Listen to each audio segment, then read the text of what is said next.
Welcome, everyone, to Bodhi Unified Flow. I'm your host, Dr. Marimuthu. Here we do two things. We simplify complexity and we amplify performance.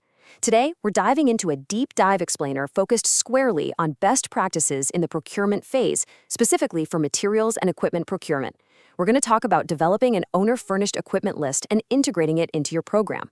We'll cover how to pre-qualify suppliers, strictly enforce approved manufacturer lists, or AMLs, and implement vendor expediting for those tricky, long lead items. Plus, we'll look at using framework agreements to really leverage your buying power. And finally, establishing a rock-solid supply chain sustainability policy, including ethical sourcing and conflict minerals.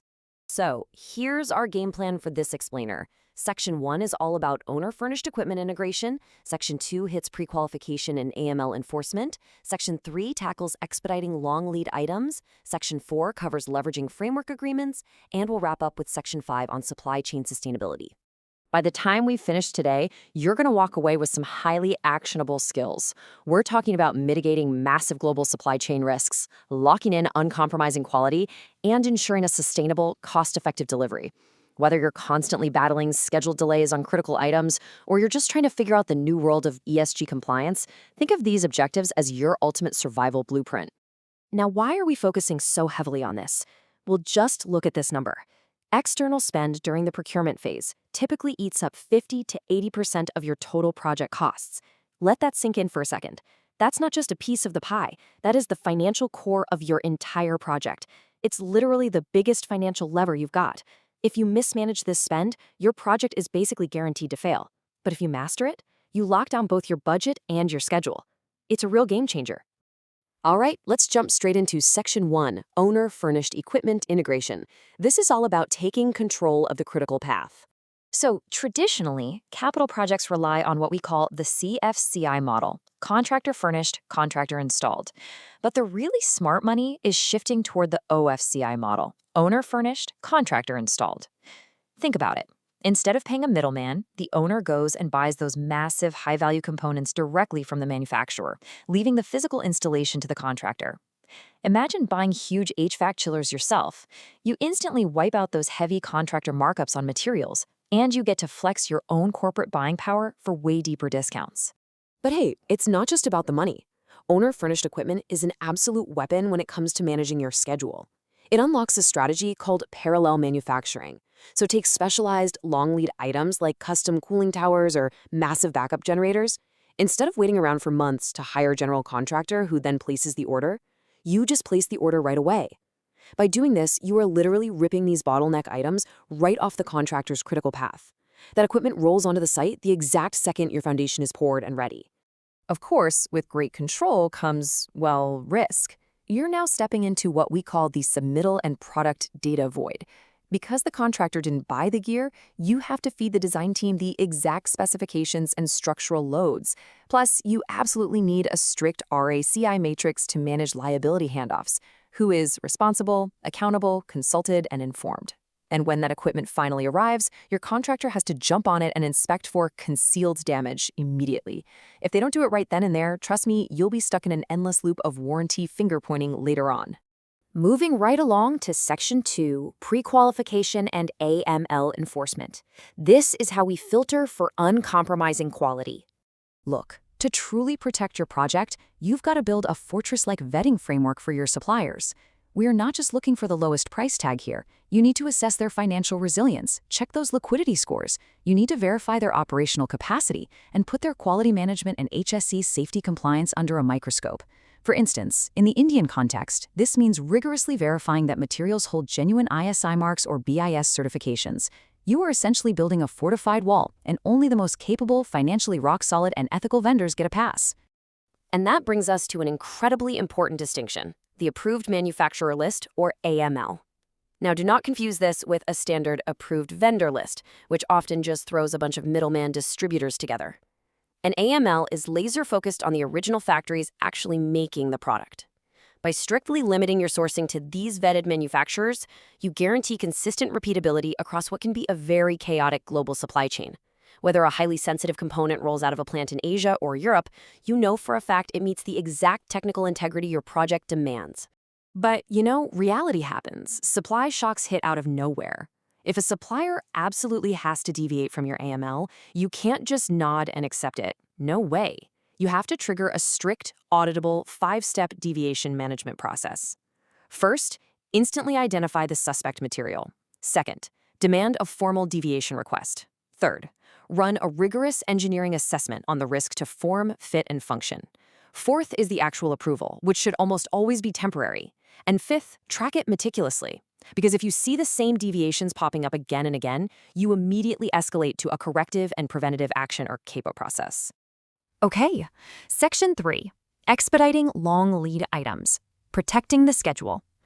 Let's get one thing straight about expediting. It is not waiting until the delivery date, calling the supplier and asking, hey, where's the truck? That is way too late. Real expediting is fiercely proactive. You've got to track specific manufacturing milestones. When exactly were the shop drawings approved? Has the factory physically secured their raw materials yet? What's the real-time fabrication progress on their floor? You monitor the factory acceptance testing and track the logistics. If a vendor can't even get their raw steel in month 1, guess what? Your delivery in month 6 is already dead in the water. These milestones are your early warning radar system. And to really manage lead time variability, the top procurement teams rely on statistical tools, like the coefficient of variation. Sounds complex, but it's just the standard deviation divided by the mean lead time. Why should you care? Because average lead times lie to you. Variability is the silent schedule killer. If a supplier averages 10 days, but sometimes they take 5 and sometimes they take 15, that kind of unpredictability makes planning impossible. Low variability items are safe. High variability items, they demand dynamic safety stock, razor-sharp forecasting, and aggressive expediting just to keep your project breathing.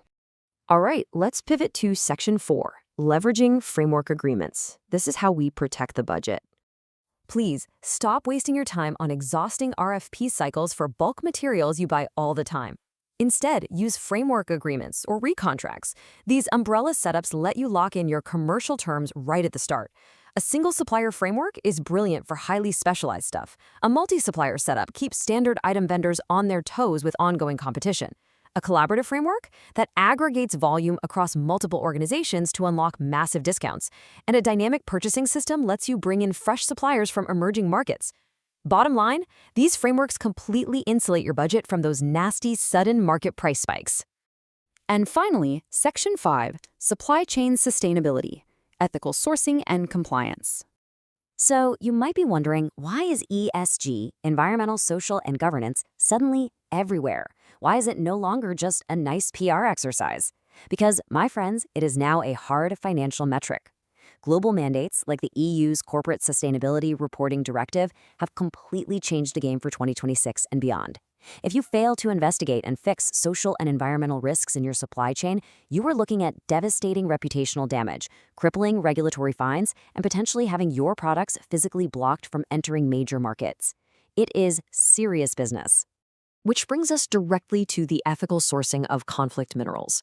We're primarily looking at the 3 TGs: tantalum, tin, tungsten, and gold. But we also have to monitor emerging materials driving the energy transition, like cobalt and lithium. It is not enough to just call up the smelter and tick a box anymore. You are legally required to run a deep, reasonable country of origin inquiry. You literally have to trace these minerals all the way back to the dirt they came from. And you do this by using standardized tools, like the conflict minerals reporting template, to force your tiered suppliers to hand over that traceability data. To truly bake ESG into your life cycle, you've got to embrace double materiality. This means looking at risk through a two-way mirror. How do external climate risks hit your company's wallet, and how do your company's operations impact the planet and its people? To manage all this, you have to lay down a strict supplier code of conduct. You must demand transparency on Scope 3 emissions. Those are the emissions your suppliers are pumping out. And you should be looking at technologies like digital product passports and blockchain to give you absolute, undeniable visibility from end to end. Wow, okay, let's take a breath and summarize the learning objectives we've conquered today. We looked at how integrating owner-furnished equipment pulls those nasty bottlenecks right off your critical path. We saw how strict AMLs and pre-qualification keep systemic risk out of your project. We learned that real expediting means tracking hard milestones and mathematical variability, not just making phone calls. We secured our budgets using smart framework agreements. And lastly, we established that robust ethical sourcing and ESG compliance are non-negotiable for future-proofing your project. I want to leave you with a thought to chew on. Are you treating procurement like a boring, administrative task? just pushing papers and rubber stamping purchase orders? Or are you treating it as the ultimate strategic lever for your project's financial and ethical success? The data doesn't lie. The teams who master the procurement phase are the ones who completely dominate their markets. Thank you so much for joining me today on Bodhi Unified Flow for this explainer. You'll see the authoritative references we used to build today's framework right here, and I highly encourage you to dive into them to expand your knowledge even further. Until next time, I'm Dr. Marimuthu, reminding you to keep simplifying complexity and amplifying performance. See you soon.